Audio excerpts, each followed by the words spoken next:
A very good evening to you, our esteemed viewer. This is Family Hour here on Church of Uganda Family TV. Today is a Monday, and this is our Monday edition where we discuss education and career. But just to take you through a little highlights, one, we are too busy as a country since last week. We are very busy, of course, from the conference of the speakers and presiding officers to NAM summit, then to G77, then to Liberation Day. Whew. So after all these events, we need a break as a country to go and rest for almost a month. So February will be a resting. I'm not declaring February a resting month, but we need to rest as a country because it's been really a busy season. But we want to appreciate God for these opportunities as Uganda. Yeah, the Minister of Recent told us to smile for the guests, and people don't want to smile. I wonder why people find it hard to smile. Just to smile for a visitor. Oh, that is all the minister is requesting for. Let us smile as we welcome these people to Uganda so that we keep our name, our heritage as Uganda. We are known as a happy country. We are known as a country that is hospitable. So these are some of the things we have to do to show people that here we've not dropped our values as Uganda. We are still hospitable as we were. Let us smile for our guests. But on the other hand, we also mourn with the family, together with the family of our managing director, Amos Mwesige, for losing a brother, a father, a relative. So we pray that may God comfort the entire family, and may Milton's soul rest in eternal peace. Now, putting all that aside, we are here to talk about education and career. We know some students are back to school, some are almost getting to school, some are traveling tonight, especially those who study from far. I know someone here, Anaya, who studied from Gulu, so he used to travel in the night. So people like him travel in the night so that by day they are at school. But whatever it is, today we want to look at now the requirements.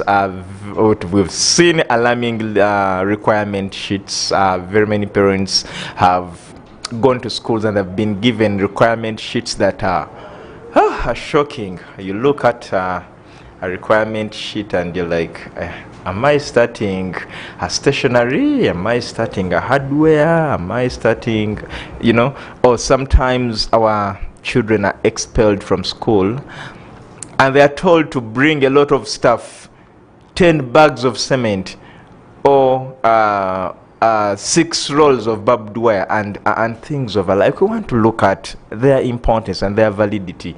So as a parent, please don't go anywhere. Last week I wasn't here, but Luke was here, and they were looking at what to consider as you're looking for a school where to take your child. Now today we want to look at the requirements, because you realize that we think in a layman's mind that some of these requirements are just exploitative. Schools are just exploiting parents. However, from an educationist mind, we want to see, are they really valid? Do we really need them? With us is none other than Andrew Cheine. Andrew Cheine is one of the administrators of Trust High School Kabubu, that is Gayaza Road of Gayaza as you're heading to Kayunga Road, Kalaji. Oh, yes. Yeah, and now that he's an administrator there, it is important that we hear from him as an administrator. He will tell us, so that probably a parent after this discussion will make a right choice. Mr. Andrew, you're most welcome to the show. Thank you so much. A good evening to all the viewers out there. Cheine Andrew is my name. Just like he has introduced me already, from Trust High School, Kabubu, that is Gayaza. And the question on ground this evening is requirements in schools. Exactly. Parents are out there struggling. Besides the question of fees, there is something else that is also causing stress. having raised the tune that is expected as fees, you still now have another big list, endless list of requirements. And to 99% of the schools want 100% requirements cleared before child. Actually, they sometimes say you'd rather have a coin or two pending on the fees vote, but the question of requirements should be settled as spelled out in the circular. Yes. Requirements are not bad, just like the name suggests, requirements. But I think one thing that we have come to realize, you know, even when we are in the education field, that does not take away the fact that we are also parents. At a certain point, we realize some bit of extortion to the parents, some bit of, I mean, exploitation, as you called it. There are reasonable requirements. That if a child is requested to bring, say, a roll of toilet papers, that is very normal. Now, parents may ask, truly, a roll that is too much for us, we used to carry. Is my child going to use it all? Yes, but it's very possible. Now that we have gone waterborne toilets everywhere. So when you look at what a child uses in the spell of 90 days, it is just too much. And one funny thing is that when it comes to, say, an issue of, say, toilet papers, you cannot regulate the volume one is to use. So one can choose to have a full tipping. Why don't schools start this mechanism that people at public toilets use, so that they oh yes, that may not be very possible, because that will now mean hiring another person to be in charge of controlling toilet papers. But that may not really in a school setting, because yet that would be one way of regulating. But we imagine toilet papers that would and really training learners to use stuff sparingly. Yes, that comes in. What normally happens, the school keeps a few toilet papers, like the way we do it at Trust High School, and then we leave a few to the child, so that in case you move to the toilet and you don't get one, at least you also have your something for your own consumption. Then a role I want to educate parents would just be reasonable. It keeps within the boundaries of common sense. Now that we have waterborne toilets, we can no longer use what we used to have back then. So when a school asks for a role, I think let us perceive it in good faith. Then brooms, we normally have inside and outside, but these days we may not really go into those categories. We only ask for, say, a squeezer or a scrubbing brush, purposely to train children how to clean their own dormitories. And what is very painful, when you look at the quality of our squeezers and maybe those brushes, I think it is also, it's really wanting. You find it breaks before you even think of using it. It's already before you reach school. Sometimes before you even reach school. So when you find a term, we have asked for a brush, a squeezer. I think that is still very okay. A ream of papers. Now that we even have project hold on, before we even leave, before we leave the squeeze and brush, does a student have to carry this every term? Because this should be on a termly basis. You see students carrying both a brush and a squeezer every term. That should be on a termly basis, because trust me, every day we clean. I mean, I look at a situation where we have probably 100 students in boarding. They all bring 100 brushes and 100 squeezers. Are you using all those squeezers? Yes, one may wonder. So you have 100 and we have just zeroed at 100, but there are schools that even have like 500 students. But when you look at the sanitary activity, sanitation in a school setting, even if you just had, for example, look at you hosting 50 people in your home just for one day, how best they will darten the toilets. And you find now we have 100 that are not only hosted for one day, but they are to keep in there for 90 days. So regular cleaning has to be done in the morning, in the evening, and at times even in the afternoon, to ensure that every time one thinks of going to the toilet, at least there is sanity there. So you can't control and you can't know how much in terms of these requirements you're bound to use. But we assume, and by the way, we're not only looking at toilets, we also clean the classes. We also clean the compound, and on a daily basis, because whenever you have very many people around, the rate at which these facilities get dirty, it is also at another scaring level. So meaning a parent has to carry a brush. At least when we talk of a brush and a squeezer and a broom. Yes, I'm still looking at requirements that are reasonable. Okay. But we are also yet to cross to the other side where you find schools over exaggerating and really asking for too much. But we are still looking at reasonable requirements. But even as we look at reasonable requirements, still parents have questions, especially with these reasonable requirements that we might think are reasonable. That is why we really need to explain to them that you bring this because this is what it does. You're not bringing this to take it to the teacher, to the staff quarters. This is used by your students, your children. Yeah, that is what I want parents to appreciate. And one other thing maybe that I want to educate parents, when we bring these requirements, we even want students to train on how to use them. Many parents out there feel so bad, they even feel offended when you instruct their children to do the cleaning, to do the laundry. But otherwise, if we don't train them while in school, when shall we ever get the chance to train the children? They say they bring the children to study. Yes, so that is what they forget. You're encroaching onto their Now that is what parents out there forget. And that's why many parents are running back to the other historical schools where still culture of that nature is imparted into our children. They're supposed to learn how to clean their dormitories, how to clean their classes, so that tomorrow when they're out of school, they will equally learn how to clean their premises, how to clean their homes. Actually, you'll see, we even ask for knives. We are yet to get them.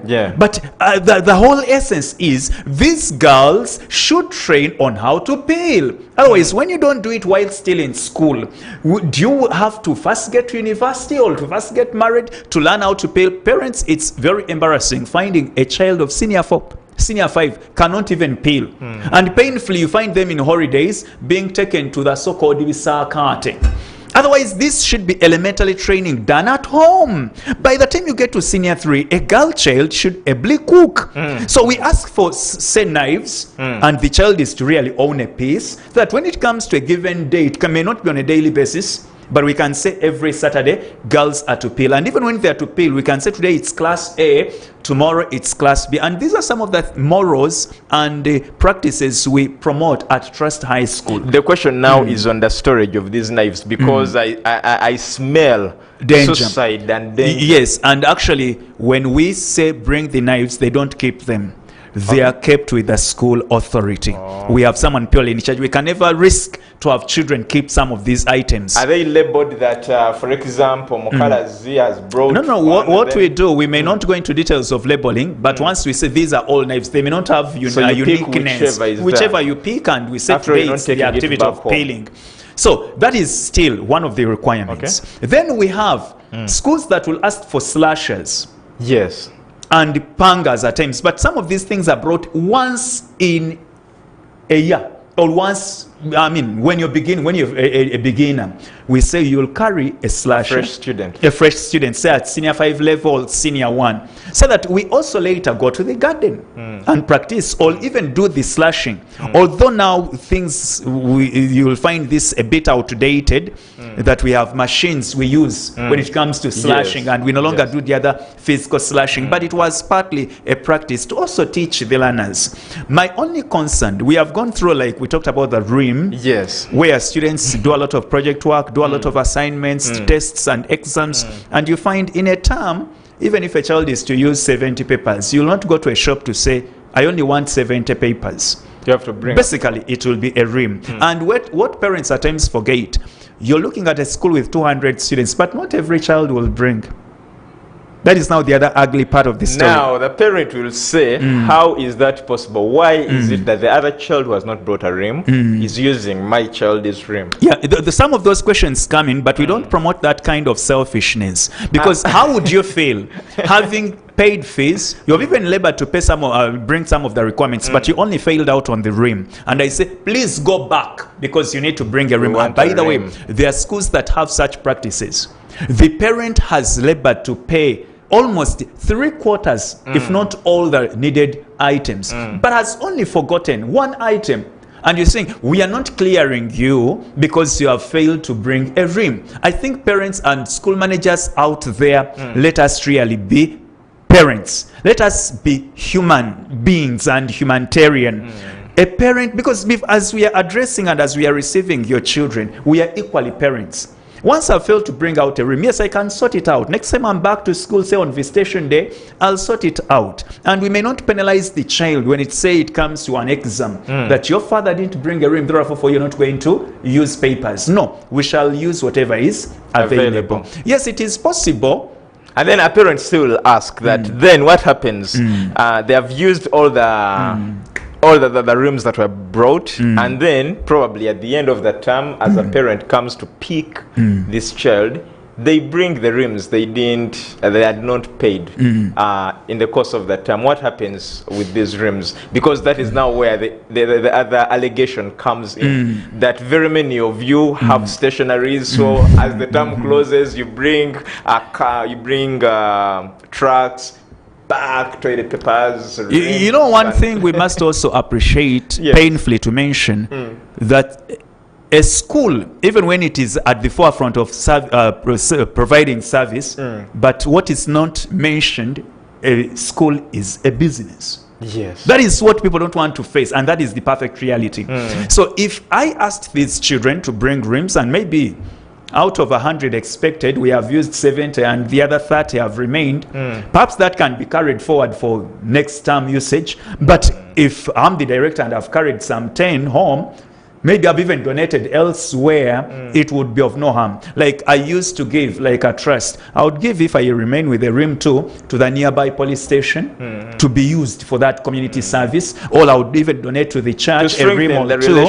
Yes, to strengthen the relationship. So when one sees that, may perceive it with mixed feelings. But actually, they think you've sold it to the police. That is what they would imagine. Then there is one other thing parents maybe forget. And sometimes when you don't openly come up as educationists to tell them the truth, they will remain with broken hearts without really knowing the truth. I have asked for a ruled papers, but your child did not bring brought photocopying papers. I will not chase you for that, but I'll receive it. But it's at the end of the day, I had calculated to have 40 ruled. I did not get to that tune. I only got 30. And I got more, the other type, rotary, which is purely used to run exams. Now, parents even forget that there are papers we use for running the exam before we even look at the answer sheets. So at the end of the day, these would be minor issues that wouldn't cause a very big debate. After all, you only need to bring one rim in a spell of 90 days.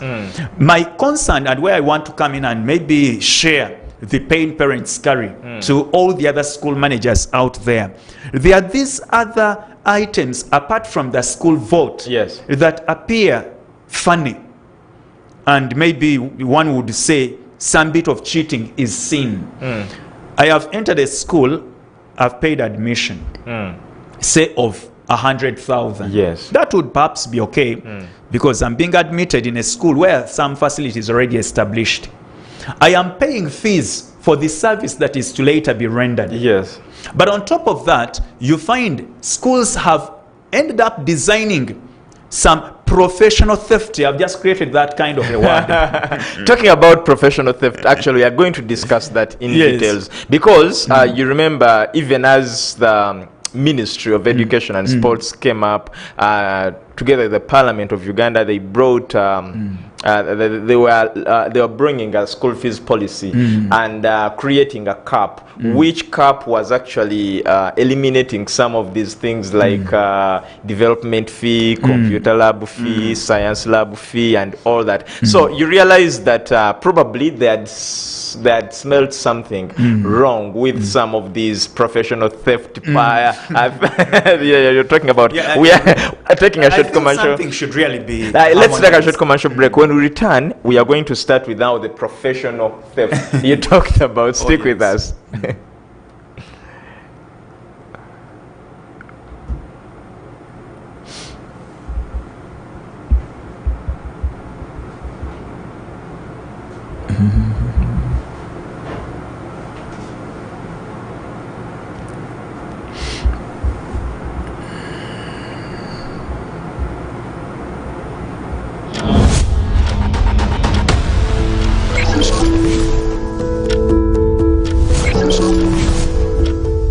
Family Hour, empowering families one episode at a time.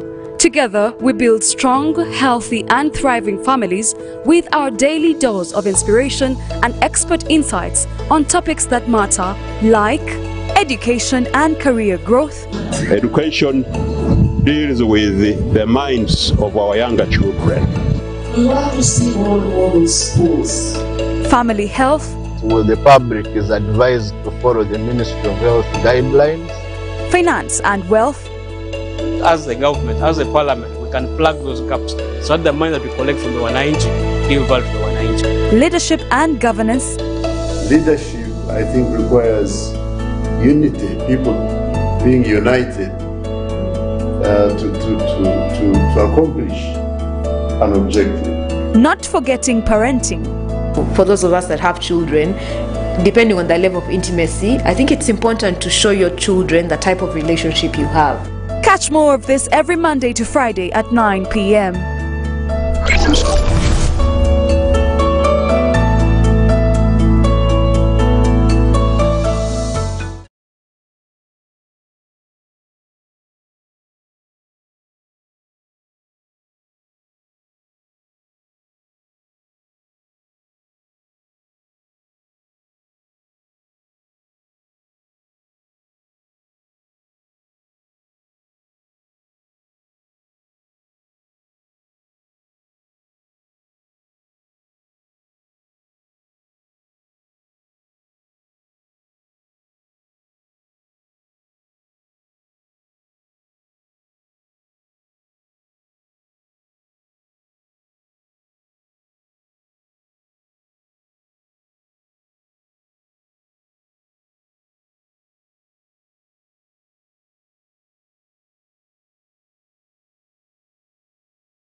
For God so loved the world that he gave his only Son, that whoever believes should not perish but have eternal life.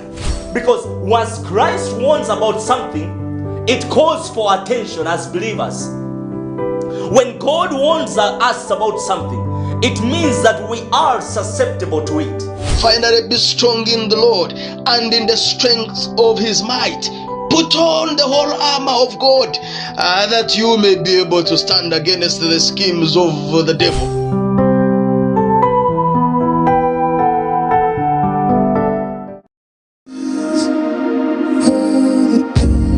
Moses, Ramesses, you grew up together, close as brothers.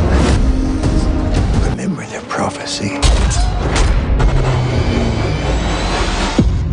Samson, chosen by the living God. You dare to defy me? Let the furnace be heated sevenfold. Bind them and cast them into the fire.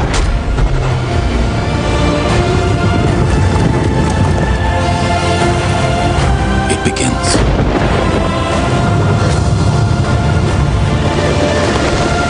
Take the ark!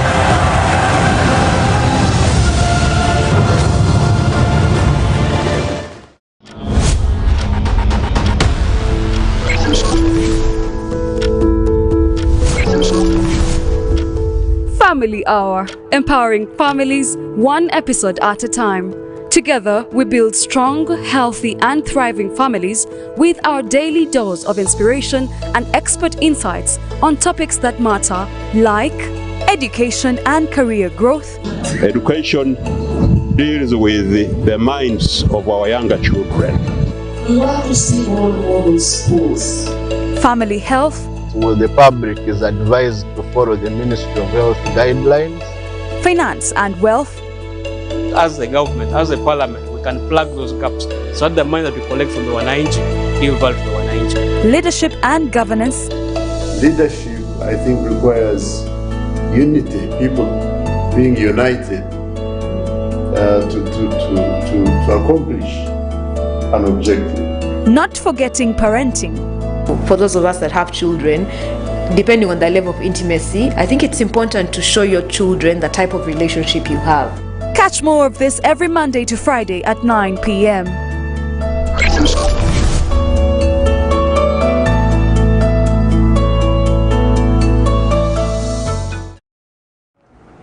Welcome back from the commercial break. This is Family Hour here on Church of Uganda Family TV, and we are looking at school requirements. And before the break, we looked at the reasonable requirements. For example, parent, don't be so mean. If they tell you let your child bring, are they 12 or 24? Toilet paper rolls. I mean, in a roll. To some schools, they can even say 6, and even when they say yes, we even have those who bring 4. Those that keep with the child. Maybe the child can drop in the main office. Yes. Like 5 pieces, and then they stay with some. So a parent, don't be so mean to that extent to start. Hey, but I brought 5. What did you use them all for? No, don't be mean to that extent. Just know. If you are home, try it at home and see how many you use in a week. But we also look at now the exploitative requirements that I personally studied from a school where we were required to carry a slasher. Now we used to take these slashers as you're joining the school, and then after 2 years you were supposed to carry a hoe. So when you join senior 1 with a slasher, then in senior 3 you take a hoe. But it was they were all used by us, the students. You're indisciplined, they give you a punishment, you slash around, and that trained us so much. And even digging, because I don't remember seeing any van carrying the food, especially the food we ate during weekend.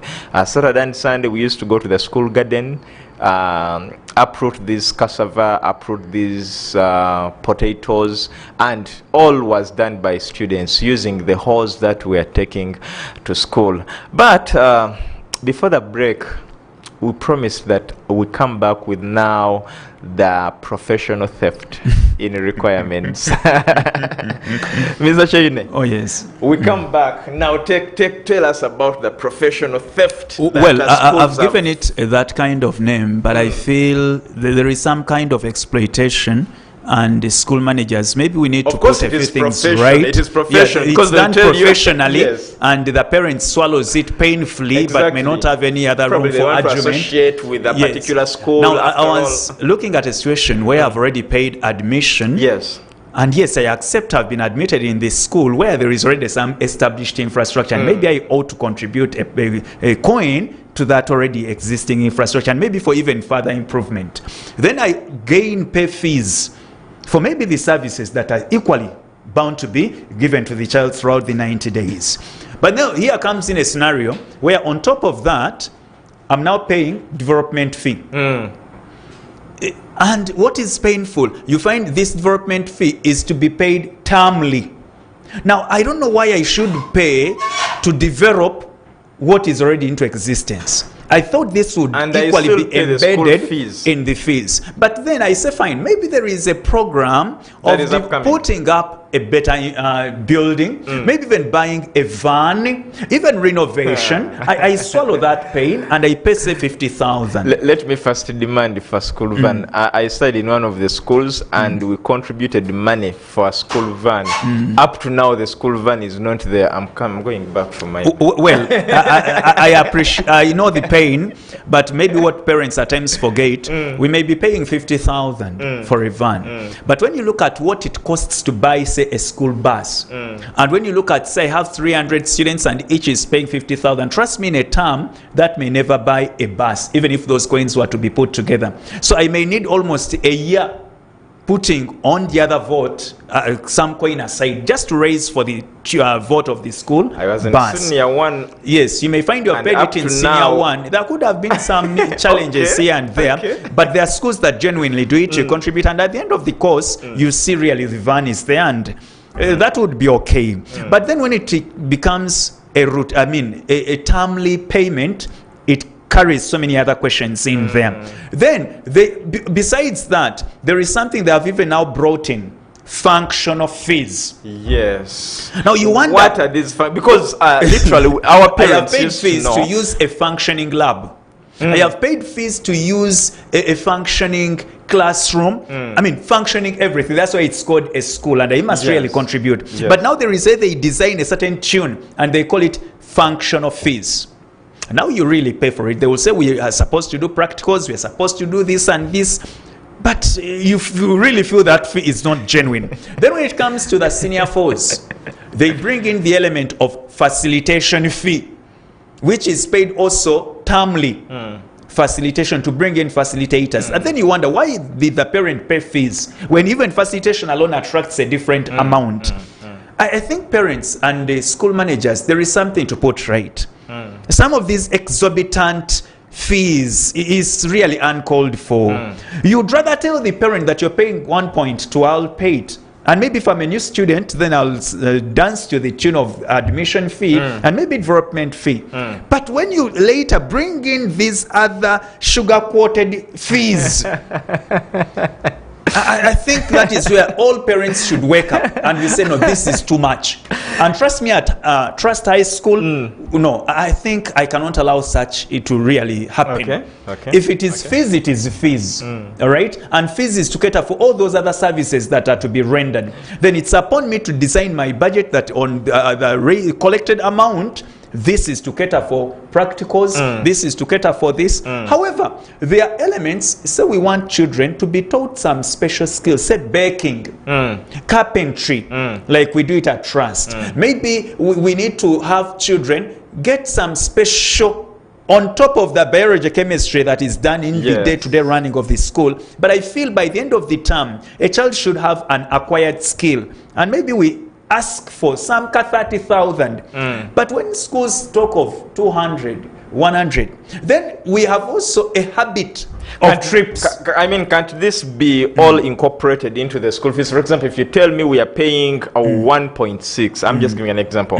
Why don't I expect even the 30,000 to be incorporated? Now, some of these things are designed in a way that they are optional. Say, when a child is doing fine art, sometimes you find the requirements for fine art as a subject are bigger than what other subjects call for. What they need, right from the pencils, the books they need, and you find this attracts some special fee for only those doing fine art.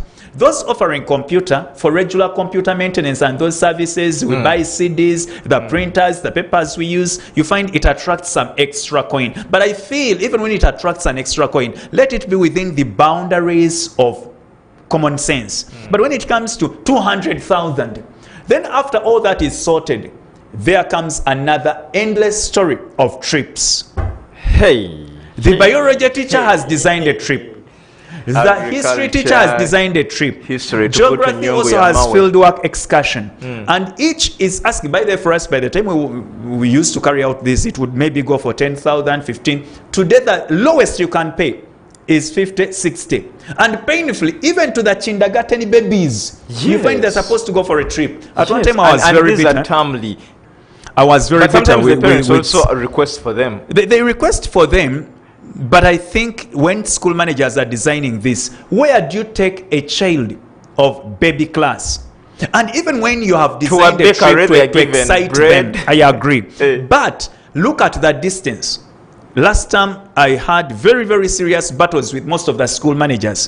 How do you travel, take a child of baby class to a radius of 50 kilometers and you call it a trip? By 9 p.m., those babies are still in the bus. They are not yet back to school. We had to go to the zoo. But those talking of the zoo are coming from Ginger. Look at those risks. If it is a trip, let it be within the nearby environment. After all, these are baby class. They still have 1,000 opportunities ahead of them. Yes. But at the end of the day, the hidden secret is to make money. And you find each child is paying 50, and they are packed in buses like there is no tomorrow. I think school managers, we are into 2024. These are some of the things to put right. Besides me being an administrator, I am an educationist, and I really voice out all these pains that parents carry out there. The trips have become too much. And each teacher... talking about trips, we also have a twist in things with the new curriculum where trips are like trips, and you see a lineup of even project work and all that, and all these are clearly stipulated on a circular that there is an agriculture trip, agriculture show, there is history, they'll go to Mabere Ganya, whatever, there is biology, I don't know where they go. So you realize that even English and literature... No, let me tell you, and the parents out there, you ought to learn this. Teachers are taking advantage of our ignorance. The new curriculum does not necessarily mean that children should be moved all over the world. Some of these things can even be seen or studied in class by use of internet. I don't need to take children to the zoo to see some of these animals. They can even see some of these on TV. Yes, I agree. When physically they see, there is something that is more exciting. But when you look at the budget on table, the history teacher wants them to go out. This cannot all be done in one term. Maybe we can have one trip with a design or with a motive that as we move out, there will be something for chemistry purpose, something for biology, and maybe something for history in one trip. This is very possible. But you know the selfishness within the teachers and poor management. You find the biology teacher wants to organize a trip to Ginger. The one of geography wants it to Kasese. The one of history wants... I mean, at the end of that day, we are putting children at risk, but they are the parents we are torturing. But they are ever on the way. They are ever on the road. Every weekend. At the end of that day, there is a project to be done. Projects, according to the new curriculum requirements, projects can be designed by using the natural environment. It does not in any way call for buy this, buy the other, pay this. We can design something within our reach. So parents should know when a child talks of a project, it should not call for any money. If there is something that calls for buying this and the other, it should just be to beautify and maybe to improve what you want to present. But it should not be a compulsory pay this kind of amount. So school managers out there, parents, we appreciate what they are going through. It is a very tough season we are into, looking for school fees. But let us sit and look at some of these things that cause pain to the parents. And at times, by the way, some parents fail out. And when they fail to pay or raise some of these things, the children imagine that either parents don't love them, or my father is the poorest man who cannot afford this. And you find at the end of that torture is transferred to the child indirectly. So let us avoid this extortion. I call upon all the head teachers and the school managers, those who sit on these boards, PTA, boards of different schools, let us look into these things. Otherwise, parents are crying out there and they may never have an open forum to voice out this kind of pain. So when you're entering a school and you find that endless list, I think there is a lot to question in there. So that is one thing. Then there are schools that also ask for forced pocket money. We want 100,000 that should be deposited at the bursar's place. Yes. I think pocket money should not be with a forced already a pre-designed amount. It should be what a parent can afford. I have paid fees of 1 million. I've also met these other requirements to a tune of 300. If I have 50,000 left, that is what I've given you for your pocket money. In my primary school, we had the same system, and every Saturday they were giving you 600 shillings, 600 shillings every Saturday to take you through the entire week. So meaning you have to use 100 until the next Saturday when you will get another 600. So according to the school administrators, they say they were training us to control the limited resources. That is okay. But I wouldn't mind. You have deposited 30 for a child, another parent has deposited 20. If the child uses that 20 in 1 week or 2, it's up to the child. But it should not be a burden onto the parent that strictly this is the amount we expect of you as pocket money. No, that should rather be left to what the parent can afford. Then the child should be trained that even if the parent deposited 1 million for your pocket money, we are giving you 5,000 per week. There is the other parent who will deposit 1 million, but there is also the other parent who will only deposit 30. And to control even the extravagancy at the canteen, we should train parents out there. I know some of you have a lot of money, it's okay. But let us train our children how to even use this money that you're showering them with. That is why schools are coming up with such policies, which I beg we embrace, because it is part of the training. Use the even if you have a lot, but use it sparingly, because you don't know what tomorrow brings. Exactly. So if the parent has deposited 500,000, it's okay. The school has it as a policy. We are giving you this, and the parent out there will complain. Why do you force our children? Why do you force as a school policy to have our money kept with a school bursar? We are controlling theft in school. Otherwise, if each child is to have money around them, then you can't know the amount of theft in the dormitories, and you never know who brought how much. Yes, and even the concentration of the child. When the child knows I have my 500,000, then you can never teach any concept in school and the child picks it. But if it's 5,000 controlled weekly, then that can make them run smoothly. So the school requirements are many. And I beg and I call upon all stakeholders, let us come in and regulate this. Yes, I know there are so many private schools that run their private businesses. But on top of that, there is that innocent parent who is exploited without any room to voice out this pain. In the remaining minutes, I want us to talk about now the punishments. These days, the punishments given to students have also shifted. For instance, I think this is so common in private schools still, where if, for example, you escape, you take a French cut. We used to call it a French cut. If you take a French cut, then you are given a 2-week suspension, and on returning back, you come back with 5 bags of cement, or sometimes a student is requested to come back with a roll of barbed wire, or in some schools actually a student is supposed to bring 5 concrete pillars for the fence. So what do you have to say about this as a way of punishing the child who has escaped or who has done something wrong in school? Yes, punishing is part of grooming or raising a child. I think even the Bible is very clear on that. Spare the rod and spoil the child. But I think when it comes to punishments, there is a lot in there we cannot even summarize in the remaining minutes. In any case, I beg next Monday our discussion should be on punishments. Because before we even punish, the underlying questions are, what is the nature of the offense? Because that will determine the nature of the punishment. 2, what is the age that has committed an offense? Because the way you'll punish a senior 6 is not the way you're going to punish a senior 1.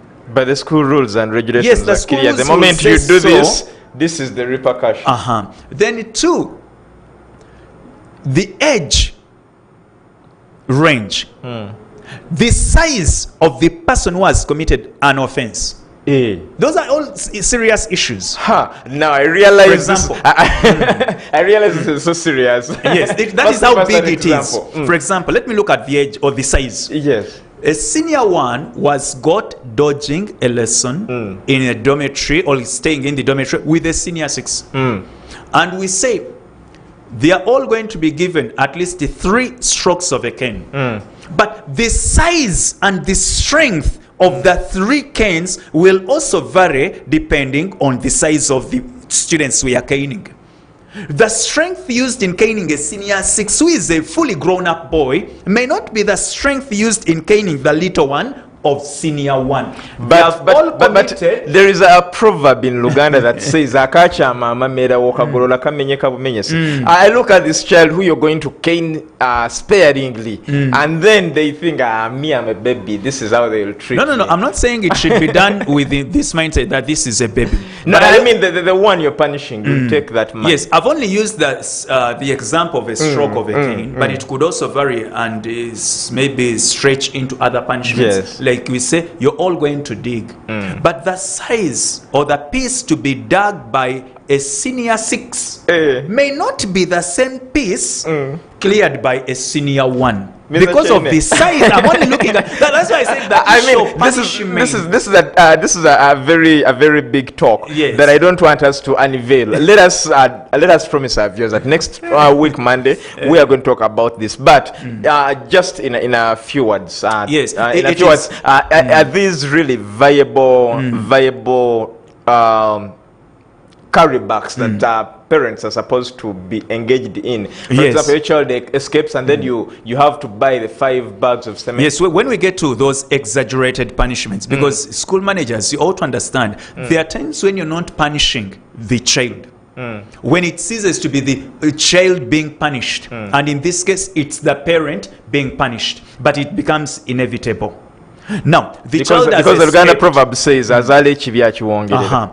The child has escaped, and we imagine in the process of escaping, you must have broken something somewhere, either brick, and we must replace or repair whatever you spoiled to create your way out.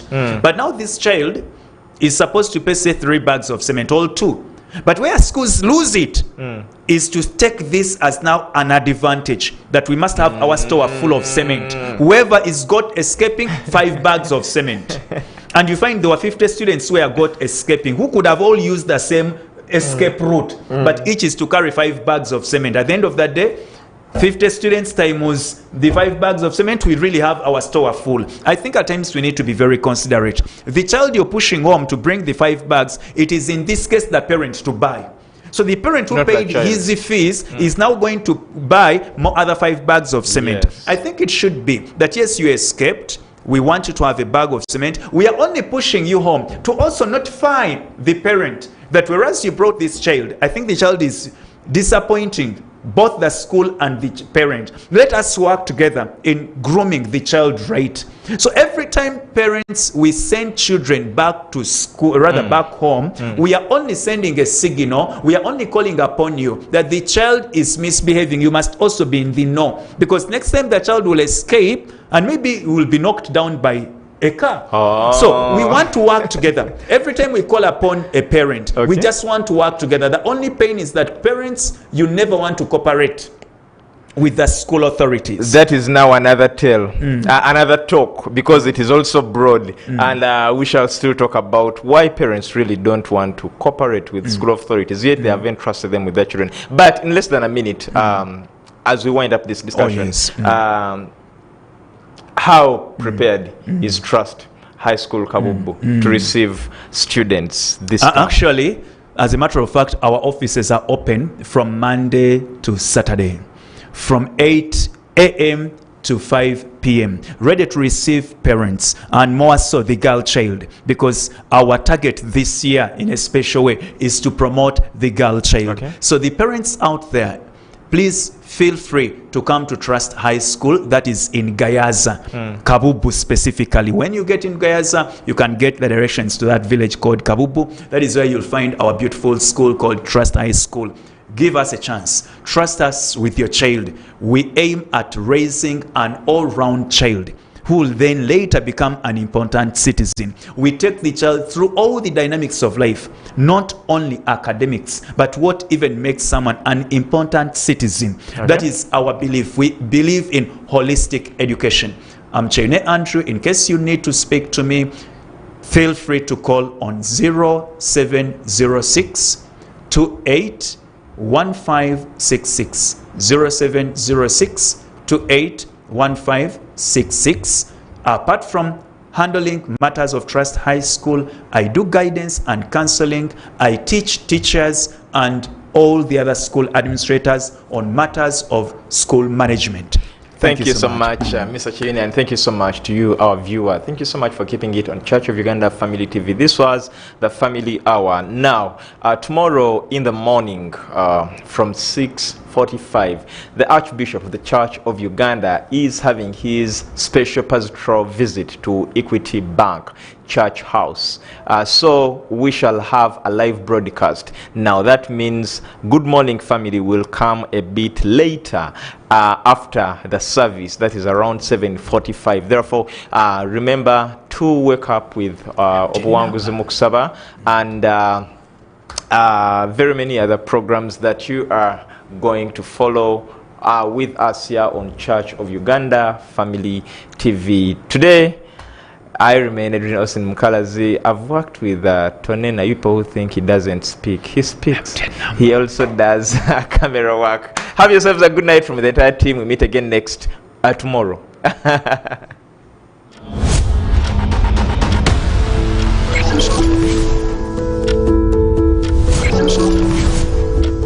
Family